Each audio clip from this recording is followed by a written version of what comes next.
গণশিল্পী ৰাজীৱ হদিয়াৰ শ্ৰদ্ধাঞ্জলি আৰু সদৌখ মটক ছাত্ৰ সন্থাৰ 28 সংখ্যক কেন্দ্ৰীয় প্ৰতিষ্ঠা দিৱস উপলক্ষে পৰিৱেশ কৰ্মী ঋতুৰাজ বৰুৱাৰ ভাষাৰজক হেমচন্দ্ৰ বৰুৱা সোঁৱৰণী গছপুলি ৰোপণ।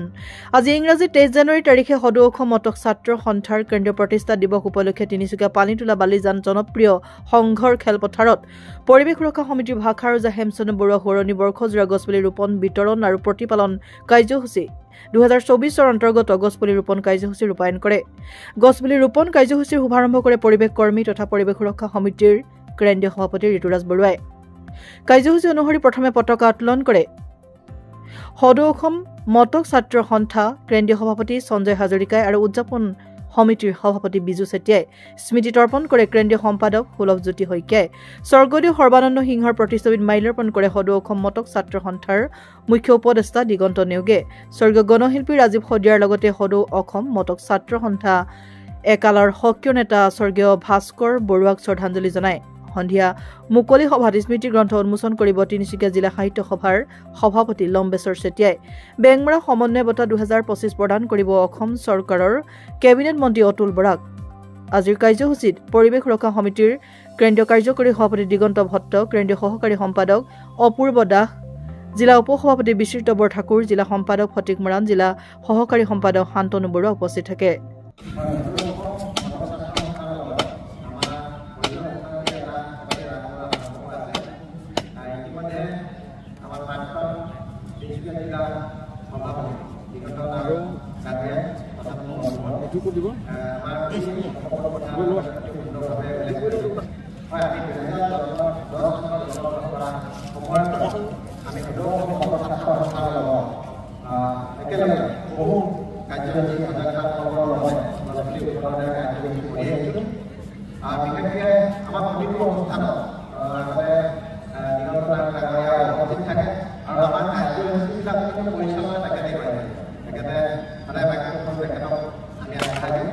মটক ছাত্ৰ সন্থাৰ কেন্দ্ৰীয় সমিতিৰ তৰফৰ পৰা সমগ্ৰ অসমবাসীলৈ শেহতীয়াকৈ হ'লেও ভোগালী বিহুৰ শুভেচ্ছা জ্ঞাপন কৰিছোঁ। 1997 চনৰ 23 জানুৱাৰী তাৰিখে জন্মগ্ৰহণ কৰা মটক জনগোষ্ঠীৰ একমাত্ৰ ছাত্ৰ সংগঠন মটক ছাত্ৰ সন্থাই জনগোষ্ঠীটোৰ উত্তৰণৰ স্বাৰ্থত বিভিন্ন সময়ত আমি চৰকাৰৰ ওচৰত আমাৰ দাবীসমূহ আমি প্ৰতিবাদ জনাই আহিছোঁ। তাৰ ফলশ্ৰুতিত আমি বিগত সময়ছোৱাত আচলতে আমি বিভিন্ন ঘাট প্ৰতিঘাতৰ মাজেৰে আমি 28টা বছৰত আজিৰ তাৰিখত আমি 28টা বছৰত গৈছোঁ আৰু আগন্তুক দিনত আমি মটক ছাত্ৰ সন্থাই জনগোষ্ঠীটোৰ উত্তৰৰ স্বাৰ্থত কাম কৰিম বুলি আপোনালোকৰ ওচৰত আজি প্ৰচাৰ মাধ্যমৰ যোগেদি আপোনালোকৰ ওচৰত আমি ঘোষণা কৰিছোঁ।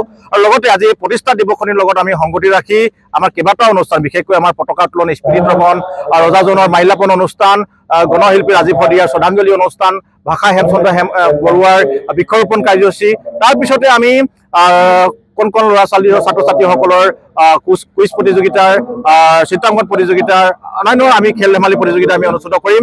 তাৰ পৰৱৰ্তী পৰ্যায়ত সন্ধিয়া 5 বজাৰ পৰা মুকলি সভা আৰু বঁটা বিতৰণী অনুষ্ঠানটো আমি আৰম্ভ কৰিম। অসমৰ কেইবাগৰাকী মন্ত্ৰী, বিধায়ক, জাতীয় জনগোষ্ঠী সংগঠনৰ নেতৃবৃন্দ, বুৰঞ্জীবিদ, শিক্ষক, সাহিত্যিক, বিভিন্ন অনুষ্ঠান প্ৰতিষ্ঠানৰ লগত থকা ব্যক্তিসকলক আমি মুকলি সভালৈ আমি আমন্ত্ৰণ জনাইছোঁ।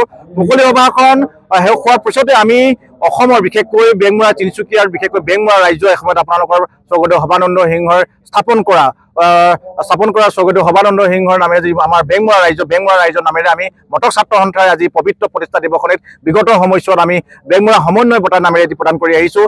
এইবাৰো আমি অসমৰ জাতীয় জীৱনৰ লগত জড়িত থকা বিভিন্ন অনুষ্ঠান প্ৰতিষ্ঠানৰ লগত জড়িত থকা সদৌ অসম ছাত্ৰ সন্থাৰ দৰে এটা জাতীয় সংগঠনৰ নেতৃত্ব বহন কৰা শ্ৰদ্ধাৰ অসমৰ কেবিনেট মন্ত্ৰী, কৃষি মন্ত্ৰী শ্ৰদ্ধাৰ অতুল বৰা ডাঙৰীয়াক এবাৰ বেংমৰা সমন্বয় বঁটাটি আমি প্ৰদান কৰিম।